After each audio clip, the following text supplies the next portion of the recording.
ചിത്രശലഭങ്ങളാണ് പൂക്കൾ. ദൃശ്യചാരുതയും സുഗന്ധവും ഒന്നു ചേർന്ന മധുരാനുഭവങ്ങൾ പകരുന്ന ഓരോ പൂവും ഓരോ ലോകമാണ്. നമ്മെ ആർദ്രമാക്കുന്ന, കൂടുതൽ മനുഷ്യരാക്കുന്ന, പിന്നെയും പിന്നെയും ജീവിക്കാൻ പ്രേരിപ്പിക്കുന്ന എന്തോ ഒന്ന് ഓരോ പൂവിലുമുണ്ട്. പ്രായഭേദങ്ങളില്ലാതെ മനുഷ്യരെയെല്ലാം ആകർഷിക്കുന്ന പുഷ്പവശ്യതയ്ക്ക് ആമുഖങ്ങൾ ആവശ്യമില്ല. എല്ലാ അർത്ഥത്തിലും ഒരു അത്ഭുത പുഷ്പം തന്നെയാണ് ഊട്ടിപ്പൂവ് എന്ന എവർലാസ്റ്റിംഗ് ഫ്ലവർ.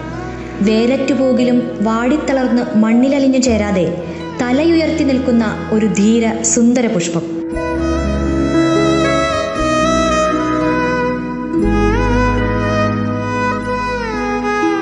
പ്രകൃതിയുടെ ഓരോ അണുവിലും ഇത്രമേൽ സുന്ദരമായൊരു ജീവിതം അടയാളപ്പെടുത്താൻ അയാൾക്ക് കഴിഞ്ഞെങ്കിൽ തീർച്ചയായും നാം ഓരോ മനുഷ്യരെയും ഏതു പ്രതിസന്ധി ഘട്ടത്തിലും വീണുപോവാതെ ചേർത്ത് നിർത്താൻ, നമ്മുടെ ജീവിത സമരങ്ങളിൽ മടിയില്ലാതെ ഐക്യപ്പെടാൻ അയാൾക്ക് കഴിയും. എനിക്ക് ഉറപ്പുണ്ട്, നിലമ്പൂർ അയാളെ നെഞ്ചിലേറ്റു.